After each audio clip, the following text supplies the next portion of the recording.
ഹരിയോം. എല്ലാവർക്കും എൻ്റെ വിനീത നമസ്കാരം. നിങ്ങളുടെ എല്ലാവരുടെയും ശ്രദ്ധ ഉണർത്തുന്നതിന് വേണ്ടിയിട്ടാണ് ഈ വീഡിയോ ഞാൻ ചെയ്യുന്നത്. അതായത് കഴിഞ്ഞ ദിവസം ഡൽഹിയിലുണ്ടായിരുന്ന വൻ സ്ഫോടനം, അതും ഡോക്ടർമാരെ വെച്ചുകൊണ്ടുള്ള തീവ്രവാദ പ്രവർത്തനം, തീവ്രവാദത്തിൻ്റെ ദിശ മറ്റൊരു രീതിയിലേക്ക് മാറുന്നത് നാം കാണുകയാണ്.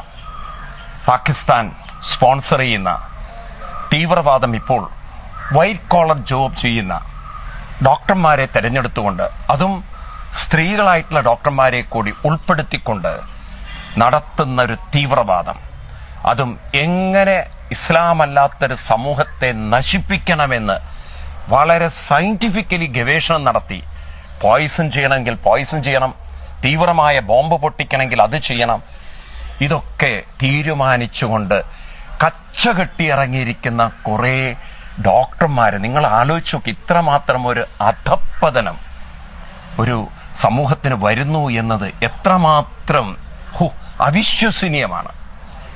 ഇത് തീർത്തും അവരോട് സഹതപിക്കുകയല്ല, അവർ ശപിക്കപ്പെട്ടവരായി മാറുകയല്ലേ. ഇതിനെന്താണ് ഒരു പരിഹാരം? എനിക്ക് നിങ്ങളോടൊക്കെ പറയാനുള്ളത്, പ്രത്യേകിച്ച് എനിക്ക് കോൺഗ്രസ് പാർട്ടിയോട് പറയാനുള്ളത്, പാകിസ്ഥാനാണ് തീവ്രവാദത്തിന്റെ ഈറ്റില്ലം അഥവാ ഉറവിടം നമുക്കറിയാം. ആ പാകിസ്ഥാന്റെ ദേശീയ പതാക അത് നിങ്ങൾ ദയവിചാരിച്ച് ഒരു നാഷണൽ കോൺഗ്രസ് പാർട്ടി ജനാധിപത്യ ഒരു രാഷ്ട്രീയം വെച്ച് കെട്ടരുത്. എത്രയോ പാരമ്പര്യമുള്ള കോൺഗ്രസ് പാർട്ടിക്ക് എന്തിനാണ് പാകിസ്ഥാന്റെ ആ തീവ്രവാദ പ്രവർത്തനത്തിന് ഭാരതത്തെ നശിപ്പിക്കണമെന്ന് പ്രതിജ്ഞ ചെയ്ത് അതിനുവേണ്ടി അവരുടെ സമ്പത്തും ഇവിടുത്തെ ഡോക്ടർമാരെയും മറ്റും ആളുകളെയും റിക്രൂട്ട് ചെയ്ത് ഭാരതത്തിനെതിരെ പ്രവർത്തിക്കുന്ന ഒരു നാടിന്റെ സ്വഭാവമുള്ള ദേശീയ പതാക? എനിക്ക് മുസ്ലിം ലീഗ് പോലുള്ള പാർട്ടികളോട് പറയാനുള്ളത്, ദയവിചാരിച്ച് ഭാരതത്തിന്റെ ശത്രുവായിരിക്കുന്ന, ഭാരതത്തെ നശിപ്പിക്കണമെന്ന് കച്ചുകെട്ടി ഇറങ്ങിയിരിക്കുന്ന പാകിസ്ഥാന്റെ ആ പതാക, ഒരുപക്ഷെ ചെറിയ വ്യത്യാസങ്ങൾ ഉണ്ടാവുമായിരിക്കാം. പാകിസ്ഥാന്റെ ദേശീയ പതാകയിൽ അവരുടെ പതാകയുടെ ലെഫ്റ്റ് സൈഡിൽ ഒരു വൈറ്റ് സ്ട്രിപ്പ് ഉണ്ട്. ബാക്കിയെല്ലാം ഒരുപോലെയല്ലേ? അതൊഴിച്ച് ബാക്കിയെല്ലാം ഒരുപോലെയായിരിക്കുന്ന പതാക നിങ്ങൾ കഴിയുന്നതും മാറ്റണം. അത് ഭാരതത്തോട് കാണിക്കുന്ന ഒരു വേദനാത്മകമായ പ്രവൃത്തിയാണ്.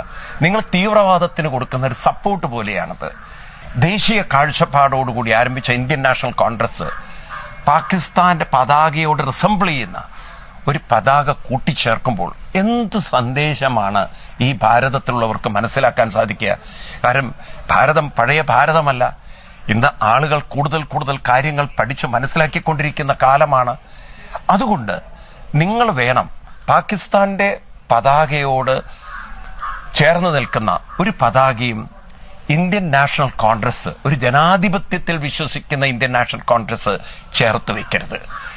അത് നിങ്ങൾ അതിനു വേണ്ടി ശ്രമിക്കുമെന്ന് പ്രതീക്ഷിക്കുന്നു.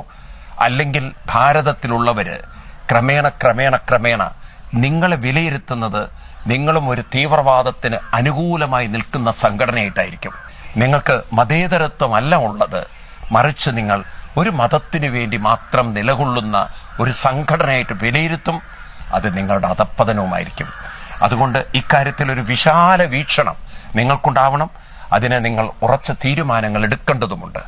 ഭാരതത്തിന്റെ അഖണ്ഡതയും ഭാരതത്തിന്റെ ജനാധിപത്യ വ്യവസ്ഥതയും ഭാരതത്തിന്റെ മതേതരത്വവും കാത്തുസൂക്ഷിക്കണം നിങ്ങൾ ആഗ്രഹിക്കുന്നുവെങ്കിൽ, ഭാരതത്തിനെതിരെ പ്രവർത്തിക്കുന്ന 24 മണിക്കൂറും അതിന് കുതന്ത്രങ്ങൾ പണിയുന്ന ഇവിടത്തെ ഹൈന്ദവ സമൂഹത്തെ, അതുപോലെ മറ്റ് സമൂഹത്തെ നശിപ്പിക്കണമെന്ന് എപ്പോഴും അതിനുവേണ്ടി പ്ലാൻ ചെയ്യുന്ന പാകിസ്ഥാന്റെ സ്വഭാവമുള്ള ഒരു പതാകയും നിങ്ങൾ ഇന്ത്യൻ നാഷണൽ കോൺഗ്രസ് നിങ്ങളുടെ പതാകയോട് ചേർത്ത് വെക്കാതിരിക്കാൻ ശ്രമിക്കണമെന്ന് വിനീതമായി അപേക്ഷിക്കുന്നു. അതിനുള്ള സദ്ബുദ്ധി നിങ്ങൾക്കുണ്ടാവട്ടെ എന്ന് പ്രാർത്ഥിക്കുന്നു. ഹരിയോം, പ്രണാമം.